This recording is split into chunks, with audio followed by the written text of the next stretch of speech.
자, 지금 정말 당연하게, 지금까지 당연하게 미국의 동맹, 당연하게 미국의 편으로 불리던 캐나다가 미국과 사이가 작살나고 있습니다. 권력으로 읽는 세계사 2.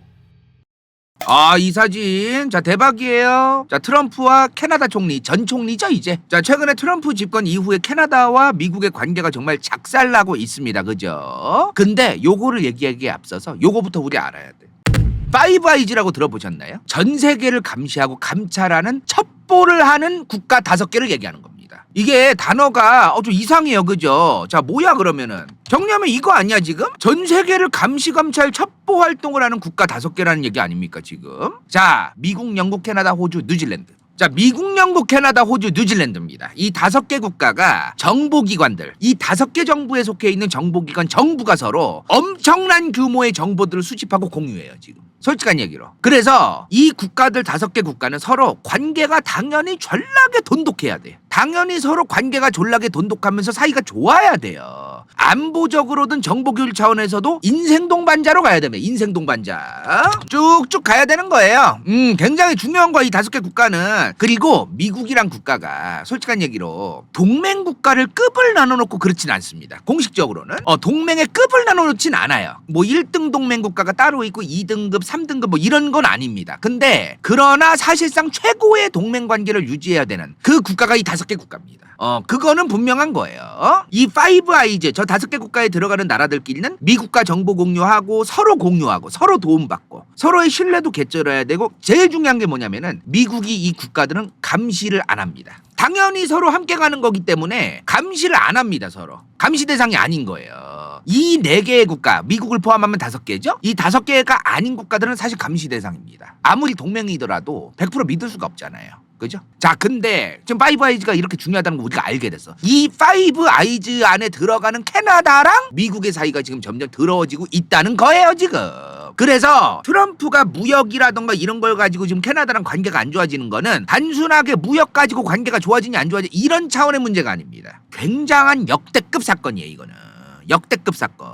미국의 이익을 위해서 캐나다가 지금 파이브 아이즈에 들어가 있는 건 다 이유가 있는 거거든요. 캐나다가 당연히 너무나 미국의 편이 되어야만 했고 미국의 편으로 만들어서라도 미국에게 캐나다가 필요했던 거예요. 그 결과로서 지금 이 파이브 아이즈 안에 캐나다가 있는 거란 말이야. 그래서 미국은 저 캐나다와의 관계가 안 좋아질 이유도 없고 그래서도 안 되는 겁니다. 근데 지금 관계가 안 좋아지고 있다는 거예요 지금.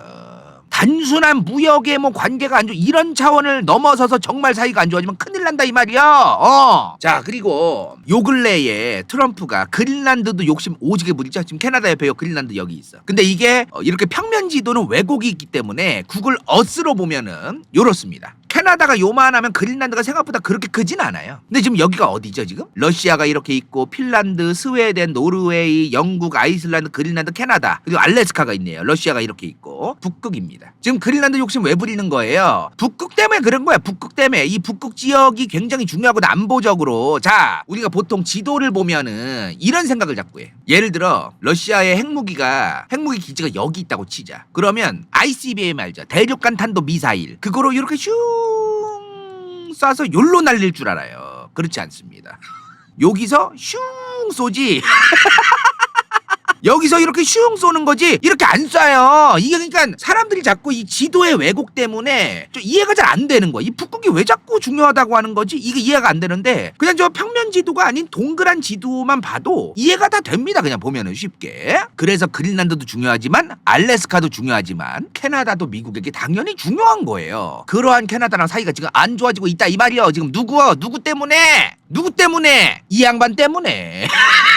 이 양반 때문에. 자, 그래서 오늘 캐나다에 대해서 조금 설명을 드려야 될 것 같은데요. 자, 캐나다 처음에 뭐였어요? 옛날에 원래 여기 보면은 요 빨간색 있죠. 여기가 영국 식민지야. 요 아래에 지금 독립된 미국의 영토도 나오죠. 여기도 영국 식민지였어요. 다 영국 식민지였는데 얘네는 영국인이 여기에 살던 영국 식민지에 살던 영국인들이 우리 영국 안 할래 하고 나가서 미국이 된 거고 여기는 그냥 영국인 거야. 계속 영국이었던 거예요. 자, 미국은 1776년에 영국으로부터 영국인들이 독립 독립을 한 겁니다. 그죠? 캐나다는 근데 계속 쭉 영국이 먹어놓고 있던 식민지였어요. 근데 대부분의 식민지가 마찬가지지만요. 야, 본국 니네가 우리한테 해주는 게 뭐가 있다고. 너네한테 세금을 얼마 내라, 너네한테 이거 해라, 너네가 결정한 대로 니네 그 식민지 여기 사는 캐나다에 사는 너네들도 이렇게 해라, 이래라 저래라를 니들이 하는 게 짜증나. 우리 마음대로 하고 싶어. 그렇다고 독립을 허용해 줄 순 없잖아요. 그래서 항상 뭘 줍니까? 자치권을 줍니다. 요런 거 독립은 하지 마라. 외교랑 국방만 우리 영국 본국이 할 테니까 너네가 독립만 하지 말고 나머진 니네가 알아서 자치권 줄 테니까 해라. 요게 자치권이에요. 요게. 그죠? 자, 그런 과정에서 이렇게 이제 역사가 흘러가는데 1차 세계대전이 끝났어요. 1차 세계대전이 끝나면 뭐해? 여기 지금 파리 강화회의라는 걸 한 건데요. 지금. 자, 끝나면 이렇게 이긴 나라들이 진 나라들한테 야, 얼마 내놔. 너네 졌으니까 이긴 나라한테 뭐 내놔. 땅 내놔. 돈 내놔. 이런 거 하잖아. 쇼 붙이려고 만나잖아. 요때 요 1차 세계대전 끝나고 있었던 파리 강화회의 이런 배상금 어쩌고 하는데 캐나다 대표가 갑자기 참석합니다. 뭐 참석할 수 있는 거 아니냐? 자, 여기서 근데 중요한 게 뭐야? 캐나다는 독립된 국가는 아니었다는 거예요. 자치권은 있었지만 영국에 속해 있는 데란 말이야. 그러면 이 1차 세계대전 이후 종전협상은 영국 본국의 대표가 참석하면 될 일이지 캐나다 대표도 참석을 했다는 게 뭔가 이상한 거예요. 지금 사실 어떤 상황인지 아시겠죠? 저기에 캐나다 대표가 온 거야. 오니까 영국 대표가 웬일이세요? 니네가 왜 와? 내가 이미 와 있는데 영국 대표 내가 캐나다 니네가 왜 따라오냐고 이제 그런 거지. 그러니까 캐나다가 뭐라고 얘기를 하느냐? 우리 캐나다가 1차 세계대전 때 적어도 62만 명이나 파병을 해줬는데 영국 니네 본국으로서 지금 우리한테 뭐 해줄 건데? 안 해줄 거 아니냐 니네? 그래서 우리는 따로 해야겠어 이제. 우리 캐나다가 직접적으로 얻을 수 있는 이익 이런 걸 우리가 따로 쇼 붙여야겠어. 영국 니네 본국대로 하고 우리는 우리대로 가야겠어. 이 얘기를 해요. 그런 과정에서 이제 캐나다의 독립 물결이 더 강력해지면서 영국이 이제 그래도 독립은 안 돼. 자, 오케이. 자, 1931년 우리 영국은 캐나다와 같은 캐나다뿐만이 아니죠. 수많은 이제 식민지가 있는데 요 자치권이 있는 식민지들 다 우리 영국 본국이랑 동등한 위치에 있어. 너네라고 무슨 우리보다 아래에 있고 뭐 그런 게 아니야. 너네 우리랑 동등해 이제. 독립만 하지 말자 진짜 진심으로. 이제 요렇게 얘기를 해요. 뭐 사실상 독립이 된 거야 솔직히. 1982년 되어서야 사실상 실질적인 독립국가는 1982년 돼야 되는 거거든요. 영국 의회가 아닌 캐나다의 국회에서 개헌 헌법이 개정될 수 있다. 요게 1982년 되어서야 돼요. 그 전까지는 캐나다의 헌법을 개정할 수 없었던 거예요. 영국 의회에서만 개정할 수 있었던 거지. 영국이 오케이를 해줬어야 됐던 거예요. 그 개헌을 하려면. 물론 근데 현실적으로 1920, 30년대 1차 세계대전 이후에 1920, 30년대를 거치면서 요때 이제 됐다고 봐야 돼요. 요때 캐나다는 사실상의 독립국가가 된 거다. 자, 근데 캐나다랑 미국은 왜 사이가 좋아졌느냐? 왜? 자, 캐나다랑 미국은 왜 사이가 좋아졌느냐? 서로 지금. 그게 중요한 거 아닙니까? 붙어 있으니까? 붙어 있으면 여긴 다 사이좋게? 그렇잖아요. 사이가 붙어 있다는 이유만으로 좋다는 건 말이 안 되는 거예요. 솔직한 얘기로. 자, 얘네는 왜 사이가 좋아졌느냐 도대체. 솔직히 트럼프가 당선되기 전만 해도요. 캐나다는요. 너무나 당연히 미국 편이에요. 진짜 너무나 당연히. 솔직한 얘기로. 뭐 둘이 이렇게 뭐 가끔 만나기도 해. 시진핑이랑 만나기도 하고 그러는데 캐나다가 미국보다 중국이랑 더 친해질 가능성이 있다? 아니면 러시아랑 더 친해질 가능성이 있을지도 모른다? 이런 거에 대해서 굳이 염두할 필요가 없는 나라야 캐나다는. 너무나 당연히 미국 편이란 말이에요. 특히나 예전에 어떤 일이 있었냐면은 요거 아시는 분 있나? 요 동영상? 이거 되게 유명한 동영상인데 2022년에 G20 정상회의에서 캐나다 총리 트리도랑 시진핑이 만났어요. 만나가지고 정상회담을 했는데 둘이서 비공개로 정상회담을 보통 한단 말이죠. 공개적으로 정상회담 100% 하진 않아요 대부분. 근데 비공개로 정상회담하면서 중국이랑 캐나다가 뭘 하고 이런 것들을 캐나다 총리를 통해서 캐나다 언론에 유출이 된 거예요 내용이. 근데 이게 웃긴 게 뭐냐면 지금 이 장면이 뭐냐면 다음 날이야. 그게 뭔 소리냐면은 어제 둘이 만나서 조용한 곳에서 차 한잔하면서 소주 한잔하면서 정상회담을 했어. 근데 그날 유출이 됐어. 그리고 그 다음날 또 만난 거야. G20 정상회의 그 기간 안에 만나서 시진핑이 야 너는 우리 지금 대화 내용 전부 다 언론에 유출된 거 확인했다. 이거는 적절하지 않다. 상호 존중을 하지 않으면 결과에 대해서 우리 둘의 대화와 양국의 그 회의의 결과에 대해서 장담하기 쉽지 않다. 이런 식으로 약간 겁박을 해요 시진핑이 트리도한테. 그러니까 트리도가 뭐라고 얘기하냐면은 캐나다는 자유롭고 투명하고 솔직한 대화를 지지하는 나라다. 그러니까 언론에 유출된 것 자체가 잘못되었다고 생각을 안 한다는 얘기지. 유출되면 뭐 어떠냐, 투명하고 솔직하게 대화하면 되는 거지. 근데 솔직한 얘기로 저거는 내가 뭐 중국 편 들라고 하는 건 아니고 중국뿐만 아니라 뭐 미국이랑 우리나라가 만나든 우리나라랑 다른 나라가 만나든 어느 나라들끼리 만나든 정상회담의 내용이 아직 결론이 안 나고 아직은 회의를 해야 되고 협의를 해야 되는 내용이면 쉽게 얘기를 유출하면 안 되는 건 맞아요. 솔직한 얘기로. 예. 너무 상식선의 얘기, 뭐 중국이 그랬냐, 뭐 중국이 껴서 그러냐, 뭐 이런 얘기를 할 필요도 없고, 그러니까 너무나 당연한 거야 이게. 당연한 얘기야. 그러니까 트리도가 사실 이건 좀 외교 결례가 있었던 건 사실이에요. 근데 그러고 나서 우리는 자유롭고 투명한 솔직한 대화, 정상회담을 이제 이렇게 얘기를 한 거지. 애초에 근데요, 중국이랑 캐나다는 결이 안 맞아. 국가와 국가 서로 간의 그 정서가 너무너무 안 맞는 나라예요, 서로. 캐나다가만큼 자유로운 나라 없고 중국만큼 폐쇄적인 나라 없잖아. 너무 다른 나라야, 솔직한 얘기로 둘이. 자, 아무튼 간에 너무나 당연히 미국 편이거든요, 캐나다는. 1, 2차 세계대전을 거치면서 일단은 미국이랑 붙어 있었잖아요. 둘이 친해진 이유가 있어요, 현실적으로. 이 북아메리카 대륙에 있잖아, 입장이 비슷했어. 미국이랑 캐나다의 입장이 비슷했던 거야. 우리는 북아메리카에 있는데 전쟁은 대부분 여기서 나거든요, 유럽에서. 우리는 이 북아메리카에 있는데 이 대서양이라고 하는 엄청나게 큰 바다 건너에서 얘네는 졸라게 싸우는, 얘네랑 엮여가지고 좋을 게 없다 이 말이야. 우리는 저 멀리에서 불구경하고 전쟁통이든 뭐든 불구경하면서 우리는 수출할 거 수출하고 이득 보면 된다 이 말이야. 미국도 옛날부터 그랬고 캐나다도 그랬어요. 그러니까 입장이 비슷했던 거야, 입장이. 그러면서 둘이서 협력할 일도 많았던 거죠. 그리고 땅이 붙어 있다 보니까 둘이 사이가 더러운 것도 아니다 보니까 경제, 무역 이런 게 같이 움직여요. 미국에 사셨거나 캐나다에 사셨던 분들은 아시겠지만 캐나다와 미국은 지금 경제가 같이 돌아가지 않으면 못 돌아가요. 너무너무 지금 세월이 이미 50년 넘게 서로 유기적으로 엮여 있게끔 만들어져 있어요. 그러니까 캐나다 없이 미국 없고 미국 없이 캐나다 없는 느낌, 진짜 그런 느낌이에요.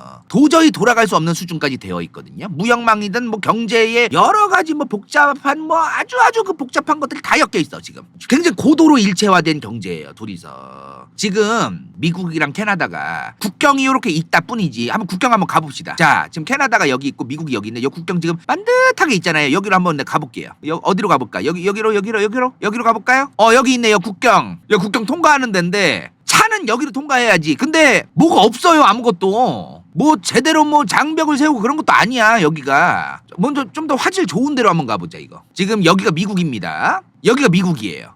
그리고 그냥 뭐 씨발 점프 몇 번 하면 이제 건너는 강이 있네요. 여기 캐나다야.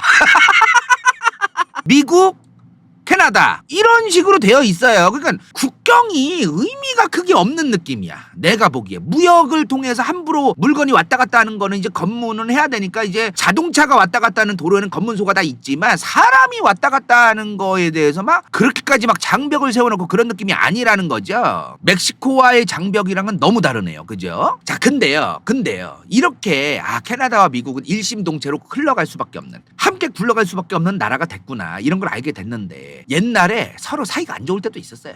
예를 들어 어떤 일이 있었냐면은 베트남 전쟁, 월남전, 북베트남의 호치민이랑 남베트남, 친미 국가가 남베트남이죠. 남베트남이랑 이제 북베트남이 이렇게 싸울 때, 베트남 전쟁이 있을 때 요때 캐나다한테 미국이 파병을 요청해. 군사 좀 보내달라, 군대 좀. 근데 이제 캐나다가 그때 말을 안 들어줘요. 미국이 원하는 대로 안 해줘. 파병을 안 해주고 그냥 금전적인 그 간접적인 지원만 해줍니다, 캐나다가. 그리고 제일 대박이었던 건 뭐냐면요, 이거는 사실 캐나다뿐만이 아니고 전 세계가 휘청거렸던 건데, 닉슨 쇼크. 자, 미국이 1970년 초반 때 소련과 국방비 경쟁, 군비 경쟁이라고 하죠, 무기 경쟁. 그런 것도 너무 하느라 돈을 많이 썼어요. 베트남 전쟁할 때도 돈이 너무 많이 필요했어요. 그러니까 어떻게 하냐면 얘네가 달러를 그냥 졸라게 찍어내요. 그냥 지금도 찍어내면서 하잖아. 졸라게 찍어내요. 그러니까 다른 나라, 특히 영국 같은 나라들이 야, 니네 달러 신뢰할 수 없어. 우리들이 갖고 있는 달러들 지금 보낼 테니까 금으로 당장 바꿔줘. 자, 이게 뭐야? 금태환입니다. 금태환. 정해놓은 거야. 금 무게 몇만큼의 몇 달러다, 이렇게 정해놓았었어요. 몇 달러를 주면은 금 몇 개로 바꿀 수 있다라는 근본이 이제 금태환이 되어 있었단 말이야. 근데 그거를 닉슨 정부가 없애버립니다. 71년도에 없애버려요, 이거를. 저거 안 없앴으면 미국 지금 작살났을 수도 있습니다. 솔직한 얘기로.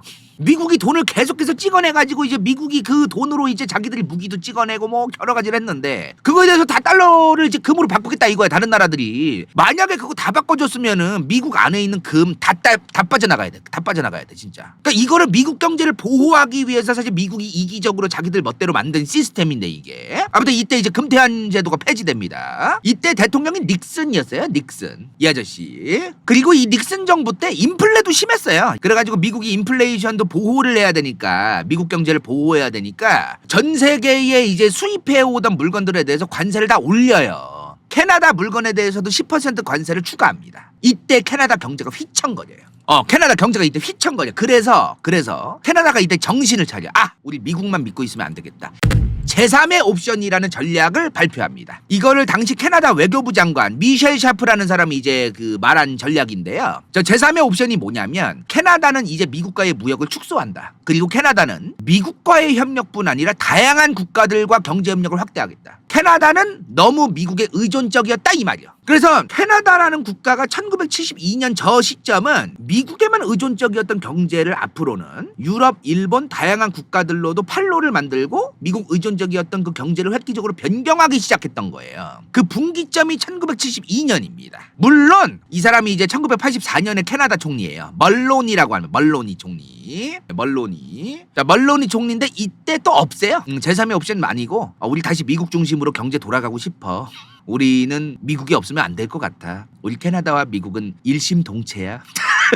이렇게 또 이제 이 사람 폐지하는데 항상요 보면요 캐나다랑 미국의 사이가 안 좋아지는 시점이 뭐냐면 글로벌 경제 위기 같은 거예요. 조금 삐걱거리는 거. 왜냐면 아무리 캐나다가 미국에게 있어서 너무나 중요한 국가더라도 글로벌 경제 위기 같은 게 생기면 미국도 인플레 잡아야 되고 관세를 올리고 보호무역을 할 수밖에 없어요. 장벽을 올릴 수밖에 없단 말이죠. 그러면 캐나다가 그럴 때마다 미국 너네만 쳐다볼 수 없어 우리도. 요렇게 되는 좀 그런 느낌이 있습니다. 아니면 군대 파병할 때 미국이 군대 파병 같은 걸 자주 요청합니다. 우리나라도 노무현 정부 때 이라크 전쟁 파병해줘가지고 난리도 아니었잖아요. 국민들이 막 반대하고. 자, 조지 W 부시 때 우리나라도 이라크 전쟁 파병했었잖아요. 캐나다한테도 파병을 해달라고 해요. 근데 캐나다가 안 해줘.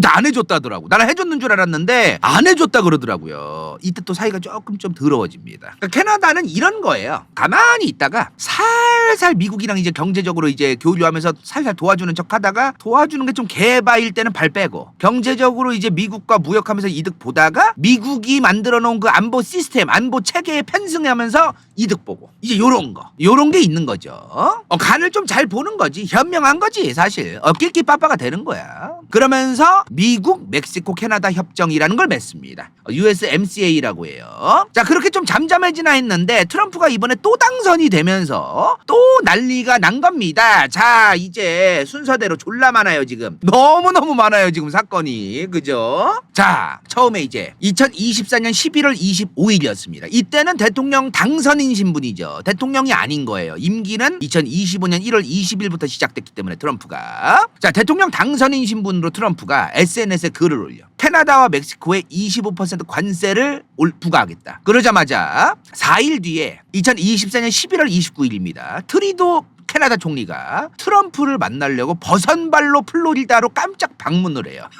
자, 그리고 2024년 12월 17일에 한 15일에서 17일 정도 흘렀을 시점이겠어요. 캐나다의 국경 보안을 강화하겠다고 캐나다가 발표합니다. 좀 뜬금포예요. 이게 뭔 말이냐면은 트럼프가 계속 얘기하던 게 이런 거야. 중국이라던가 수많은 남미의 불법 마약이 캐나다를 거쳐서 미국으로 들어오고 있습니다. 캐나다는 그걸 방치하고 있습니다. 캐나다의 국경 장벽을 올려야 됩니다. 캐나다는 그걸 방임하고 있습니다. 뭐 이런 얘기를 했어요. 이제 그것 때문에 지금 이 국경 보안과 이민 시스템 강화 계획을 캐나다 정부가 자체적으로 이제 발표를 한 거죠. 예산은 한 13억 캐나다 달러를 이제 편성했다고 합니다. 이런 마약과 불법 이민을 차단하겠다. 그 얘기예요.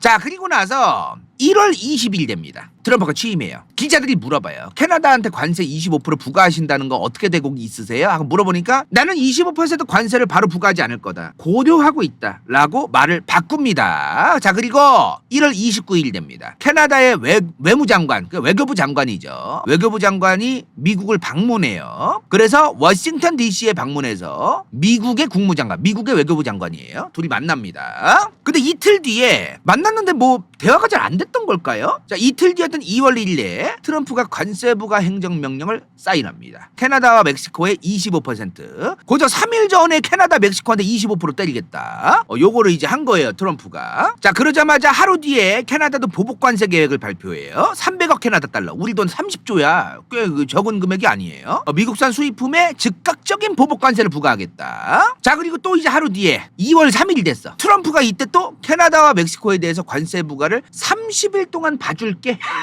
30일 동안 연기해줄게. 또 간을 칩니다, 여기다가. 자, 그러다가 3월 4일 됐습니다. 캐나다와 멕시코에 대한 관세가 이제 재개가 돼요. 30일 동안 보류했던 걸 다시 부과하기 시작한 거예요. 캐나다도 다시 보복 관세를 시작한 거죠. 자, 그리고 바로 하루 뒤에 캐나다와 멕시코에 대한 관세를 또 연기합니다. 또 연기합니다. 이거 왜 연기를 했느냐? 트럼프가 미국의 빅3 자동차 회사 포드, 스텔란티스, 제너럴 모터스, GM이죠 여기. 미국에 있는 이 자동차 기업들이랑 트럼프가 통화를 했대요. 그런데 어떤 대화를 했는지 모르겠지만 캐나다와 멕시코에 대한 관세 부과를 4월 2일 또 한 달 정도 또 빠꾸 쳐주겠다.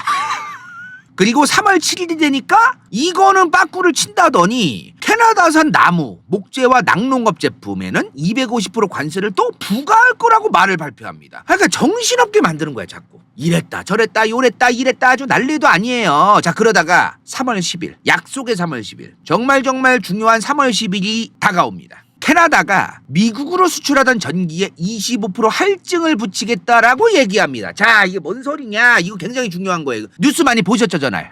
약속의 그날인데. 자, 여기 보면은 온타리오주라는 주가 있어요. 캐나다가 이렇게 있으면 캐나다에 온타리오주라는 주가 있어요. 근데 이 온타리오주랑 미국의 이 미시간이랑 뭐 여기 펜실베이니아, 뉴욕 쪽으로 송전이 되어 있습니다. 송전탑으로 연결이 되어 있어요. 온타리오주에서 생산한 전력을 여기로 이제 보냅니다. 그럼 상식적으로 우리나라 입장에서는 아니 저걸 왜 수입을 해? 자기들이 만들어가지고 하면 되는 거 아니야? 이렇게 땅이 너무 넓은 나라, 그리고 나라랑 이거 붙어 있잖아요. 그러면은 전력을 수입하기도 하고 수출하는 게 사실 공공연해요. 흔한 일입니다. 우리나라는 그게 없을 뿐인 거예요. 왜? 우리나라 섬이거든요. 여기 붙어 있잖아요. 여기가 없잖아. 뭘 연결할 게 없잖아. 여기는 사실상 아무것도 없는 거야. 사실상의 섬인 거야. 여기 대한민국은 섬이라고 섬. 지정학적으로. 이제 그러다 보니까 우리는 겪지 않았던 일이기 때문에 이제 뭔가 이상해 보이지만 흔한 일이다. 유럽도 이미 굉장히 많은 나라들이 서로 송전탑을 연결하고 수출 수입을 하고 있어요. 전기를 지금. 아무튼 이런 상황에서 온타리오주에서 미국으로 보내던 그 전력들에 대해서 25% 가격을 올려버리겠다. 이렇게 얘기를 한 거예요. 저 온타리오주에서 가는 전력들이 대부분 어디로 가냐면 미시간, 미네소타, 뉴욕으로 갑니다. 이러자마자 미국이 발칵 뒤집힌 거예요. 얼마나 중요한데 여기가 지금 동부 아닙니까? 동부, 미국의 동부. 자, 그래서 트럼프가 어떻게 하냐면은 하루 만에 캐나다산 철강 알루미늄에 대해서 관세 50%를 발표합니다. 그러니까 이게 카드가 글러먹은 게 전기라고 하는 거는 당장 25% 올리면 진짜 체감이 확 되거든요. 근데 철강 알루미늄이야 잠깐 수출 뭐 관세 50% 부과해봤자 바로 티가 나는 게 아니에요 저게. 근데 전기는 바로 티가 난단 말이야. 카드가 잘못된 거지 저게. 전기요금 바로 25%한 방에 오르면 답도 없는데 저거. 일반 가정집이야 한 달에 10만 원 내던 거 뭐 12만 5천 원 내는 거 아닙니까? 2만 5천 원 올라가지고 25% 올리면은. 근데 만약에 공장이야 내가 캐나다에 전기를 그 수입해가지고 쓰는 미국에 있는 공장이야. 한 달에 전기를 10억 원어치를 써. 그럼 2억 5천이 오르는 거예요. 한 달 만에. 엄청 오르는 거야 이게. 무슨 철강 알루미늄 요런 거 무슨 50% 발표. 저거로 카드가 맞지가 않는 거예요. 5시간 만에 빠꾸합니다. 트럼프가 5-6시간 만에 바로 빠꾸 쳐요. 그리고 온타리오주도 전기할증 25%를 중지합니다. 캐나다가 사실은 국가주의 같은 게 그런 게 별로 없는 나라거든요. 그러니까 국가주의가 뭐야? 예전에 제 개인적인 경험인데 대만에 갔을 때 캐나다 사람을 만난 적이 있어요. 제가 90년생이었어. 나보다 한 살 많은 친구였는데 이 친구가 한국에서도 이제 그 원어민 교사하다가 대만에 와서 이제 원어민 교사를 하는 친구였거든요. 나한테 이런 얘기를 하는 거야. 한국은 파시즘 국가 같다. 이런 말을 하는 거예요. 내가 가지고 이게 무슨 말이냐? 왜 그렇게 생각하냐? 그랬더니 한국은 국가를 위해서 당연히 니네가 희생하고 국가를 위해서 생각을 다 똑같이 가져야 된다라는 걸 강요하는 나라라는 거야. 내가 근데 그 말에 반박을 못 하겠는 거야. 맞거든. 그거를 파시즘으로 보는 거야 얘는. 엄밀히 보면 파시즘적 성격이 있는 거긴 한데 그걸 국가 전체를 파시즘이라고 하는 건 조금 좀 부담스럽긴 하지만 아무튼 걔는 그렇게 본 거예요. 그러니까 그런 얘기를 할 정도로 캐나다는 그런 거 없다는 거야. 근데 지금 어떤 일이 일어나고 있습니까? 불매 운동이 일어나고 있습니다. 자, 아메리카노 지우고요. 캐네디아노. 아메리카노가 웬 말이냐. 캐네디아노로 팔아야 된다. 지금 이런 얘기가 나오고 있어. 지금 캐나다에서. 그런 나라가 전혀 아니었는데 입에 잘 안 붙긴 하는데요. 지금 솔직한 얘기로. 아무튼 지금 이런 상황이 벌어지고 있어요. 그리고 뭐 요즘 유명하죠. 캐나다랑 미국 아이스하키 한다며요. UFC 한다며 요새. 이거 제가 알아보니까 원래 저런 그 패싸움을 한대요. UFC 마냥 원래 저렇게 하는 게 문화처럼 되어 있는 거래. 원래 좀 쇼타임 감성으로 저 아이스하키 할 때 좀 거친 느낌이잖아. 저 스포츠가 아이스하키가. 저 UFC 감성이 뭐 기본인데 문제는 뭐냐면은 요즘은 해도 너무 한대요. 진짜 분 단위로 한대. 분 단위. 옛날엔 경기 하다가 가끔 싸우고 이런 거였는데 요새는 그냥 1, 2분 지나면은 또 싸우고 1, 2분 지나면 저 짝에서 또 싸우고 있고 1, 2분 지나면 저 짝에서 또 싸우고 있고 막 좀 요런 느낌으로 변한 느낌? 좀 그런 게 있다고 하더라고요, 요새는. 자, 지금 결과적으로 파이브 아이즈에 해당되는 캐나다라는 나라랑 미국이랑 국가가 사이가 안 좋아져서 미국에게 이득 뺄 게 뭐가 있죠? 당장 트럼프라는 사람은 이런 관세라든가 이런 걸 통해 가지고 캐나다로부터 자기들이 경제적인 이득을 좀 볼지 모르겠지만 장기적으로 봤을 때 캐나다라는 국가, 미국과 국경을 맞대고 있는 국가가 미국에 대해서 국민 정서 자체가 반미 감정을 갖게 되면 이거 미국한테 고스란히 돌아올 겁니다. 지금은 그렇게 심하진 않아요. 근데 이게 계속해서 더하면 더해지면은 이거 얘기가 달라지는 거죠. 항상 지금 당장은 괜찮아요. 근데 그 지금 당장 그걸 느꼈다면 이제부터 안 하면 되는데 그러지 않으니까 문제인 건데. 그죠? 트럼프는 굉장히 국제정치 같은 걸 개무시를 하고 행동하는 사람입니다. 내가 정말 충격적이었던 게 뭐냐면은 자, 옛날에 2017년도에 트럼프 1기 행정부 때예요. 동맹국의 어떤 그 첩보 요원인가? 어떤 그런 인물한테 IS와 관련되어 있는 첩보를 받았대요. 근데 그거를 러시아 외교부 장관한테 알려줬대요. 구지구대요. 공공연하게 떠들고 다녔다는 거예요. 그래서 그 정보를 미국에게 제공해줬던 사람이 목숨이 위험해졌었어요. 뭐 하는 짓이죠 이게? 예를 들어 우리나라 국정원 요원이 미국에 정보를 넘겼어. 그 요원이 누구인지 알려질지도 모르는 그 사람의 프로필이라든가 이런 게 감춰져야 되는데 이런 걸 떠들고 다니면 그 사람이 누군지 추정할 수 있단 말이죠. 아무한테나 전달하면 안 돼요. 그래서 이런 게 반복되면 어떻게 믿고 정보를 미국한테 줍니까? 지금 전 세계 국가들이 미국이란 초패권 국가, 정말 당연하게 외교와 국방과 어떤 첩보 활동 이런 걸 잘 해왔던 국가, 이 국가를 이제 점점 못 믿겠다는 얘기가 나오고 있어요. 이게 뭐 하는 짓입니까 이게 도대체? 저도 지금 믿기지가 않아요. 내가 학교 다닐 때 배웠던 논문 보면서 봤던 그 미국이 맞나 싶어 지금. 정말로. 이 미국의 어마무시한 국방력, 국방비, 투자, 그리고 첩보활동, 정보기관들 이런 것들 내가 배워왔던 그 미국이 맞나 싶다는 거야 지금.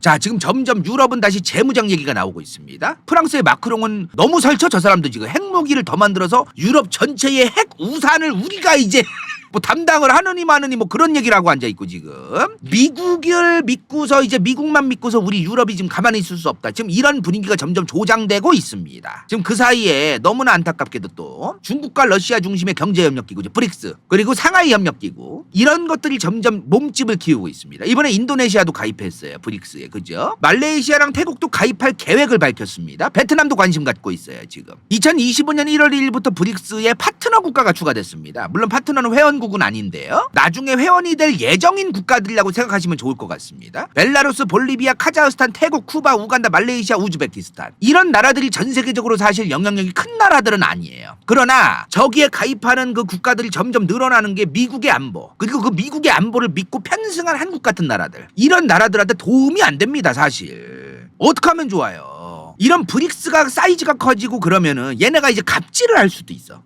야, 한국 너네 가입 안 해? 꺼져. 그러면 니네한테 불이익 줄 거야. 그러면 또 우리나라 안에서는 종북좌파 새끼들아, 저지랄 떨어도 우리가 배고파 죽어도 절대로 저런 데 가입하면 안 돼. 또 이지랄 하겠지. 근데 그건 누가 만든 겁니까? 저 브릭스에 가입하는 거를 방치하고 있는 지금 미국 정부 때문입니다. 그런 상황이 안 벌어지려면 애초에 브릭스라는 저 기구 자체가 영향력이 커지지 않으면 되는 거예요. 근데 영향력이 커지는 걸 방치한 다음에 가입할 수밖에 없는 상황에 놓여졌는데 가입할지 안 할지 갈팡질팡할 수밖에 없어. 뭐 하는 짓이야 그게 도대체. 자, 그리고 요즘에 이거 정말 심각한 문제입니다. 이슈가 너무 많아요.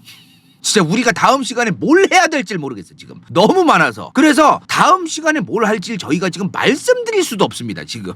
다음 시간에 뭘 할진 저도 모르겠지만 아무튼 조만간 또 찾아뵙도록 하겠습니다. 오늘 여기까지예요.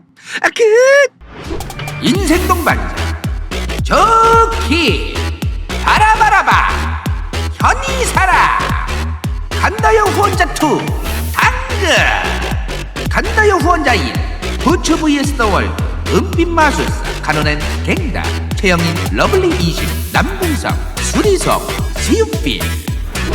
이건 재밌을지도 몰라.